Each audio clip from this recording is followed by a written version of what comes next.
Howdy freeze dryers, welcome back to the Live Life Simple Kitchen. Today we're going to continue utilizing stuff from our garden as the growing season kind of wraps up. I have today some late season raspberries.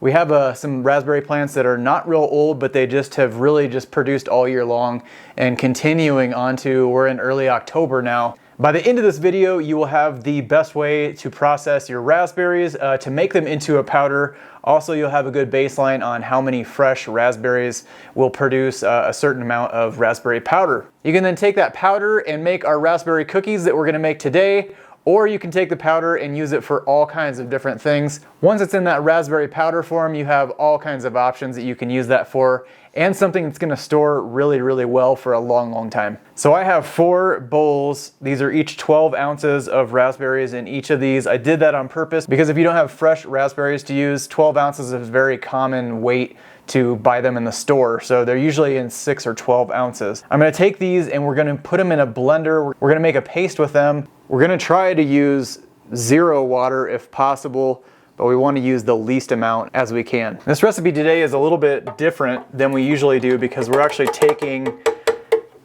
and making the freeze-dried part of the recipe first and then actually using the finished product to make another product. We'll start with 12 ounces of raspberries. I'm going to blend this, and then if we need to add a little water, we'll see what we end up with as a liquid. That actually worked great with no extra water. It looks like we ended up with about 1.5 cups of raspberry liquid. Now that we have that 1.5 cups, we can go on to a freeze dryer tray. I would recommend using pre-cut parchment paper if you can. You can also use silicone. That's going to help this from sticking to the tray when this is all done. It also will kind of help you direct it into whatever your storage method is. And now I'm going to do another 12 ounces of raspberries. So we're up to 36 ounces, and each one of these is going to vary just a little bit of how much liquid it produces, but it's pretty consistent on about 1.5 cups to 2 cups of raspberry liquid. This is going onto a small tray, so that puts us up to probably, I would guess, about 5 cups of raspberry liquid. And for the small tray, I think that is about as much as I want to do. I could probably squeeze about another cup on here, but 5 cups of raspberry liquid looks good to me. Now that we have 5 cups of liquid in here, I'm going to take the dividers and I'm just going to make them in 4 portions. That will make it easy for us to get an equation. How much raspberry powder 5 cups of liquid is going to get us. So now we'll take all of this beautiful raspberry liquid. We're going to put it in the freezer so we can freeze dry it tomorrow. And we freeze liquids in general, at least I do, and I recommend that you do too, for a couple different reasons. One, it's gonna make your cycle time a lot faster. If your product is pre-frozen, it's just gonna make it go quicker throughout the whole cycle because the first cycle of the freeze dryer is freezing. So it's gonna skip over 3 to 4 hours of freezing in the machine. The second is a lot of liquids, especially liquids that are sweet, but not necessarily all sweet liquids, will have a tendency to foam up and expand as the freeze drying cycle happens. For some reason, when you pre-freeze, I don't ever have that problem. It also happens with eggs, it happens with orange juice, it happens with lots of different kinds of liquids. Usually you can eliminate or at least reduce that from happening if you pre-freeze. You can find tips like this and many other tips for freeze drying in the freeze drying cookbook and also the freeze drying handbook. We created those to be freeze dryer friendly, whether you are an experienced freeze dryer or you're just brand new starting out. You can find the freeze drying cookbook online version at freezedryingcookbook.com. You can find the hard copy versions of all of them at freezedryingsupplies.com. All right, that's pretty beautiful. I'm gonna do some whole raspberries as well. Make sure you find us on all of our socials.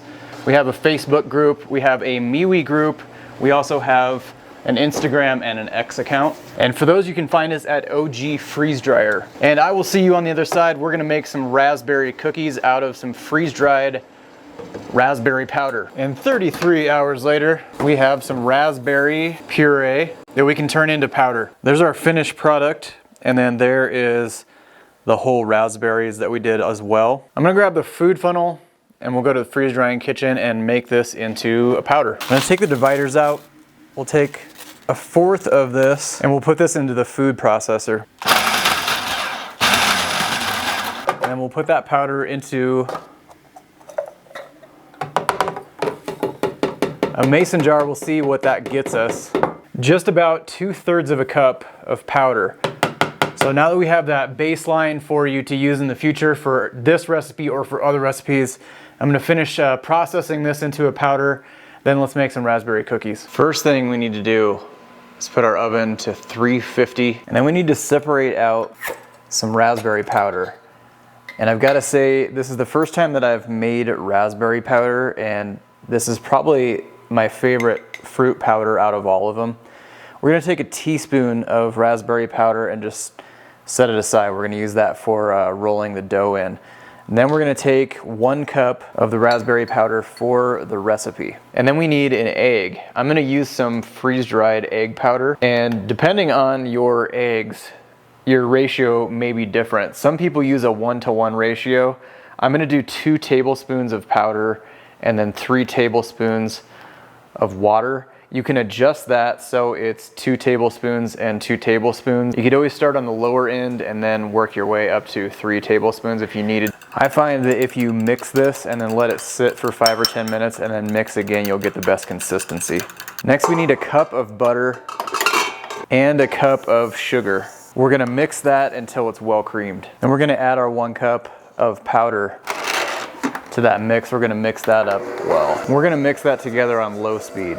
They're really starting to look like raspberry cookies now. Now we're gonna add in our egg that should be ready. In a separate bowl, we're gonna add 1 3/4 of a cup of flour with 3/4 of a teaspoon of salt and then 1/2 teaspoon of baking soda. After that's all mixed together, you wanna add this in slowly, 1/3 of the flour mixture at a time. You wanna fully mix and then add the 2nd third and then the 3rd third. Now take 1/4 of a cup of sugar and add it to your 1 tablespoon of raspberry powder. Whisk it together, and we're gonna use this to roll the cookie dough through. Take about 1.5 tablespoons of cookie dough, roll them into a ball, and then roll them through the sugar mixture, and then we're gonna place these on a parchment-lined baking sheet. Place these in the oven for about 11 minutes, and then let these cool for 2 to 3 minutes before taking off the baking sheet. If you put them in the oven in ball form, they'll turn out like this. If you want a flatter cookie, you can flatten them down and they'll turn out like this. These ended up being my favorite recipe that I've made in a very long time, and this also gave me a lot of ideas for future recipes using fruit powder. These are super moist cookies, very good, very raspberry-y. There's just all kinds of ways that you can incorporate that fruit powder into baking and pancakes and muffins, cakes and cookies. In the meantime, remember to live life simple, and we will catch you next week.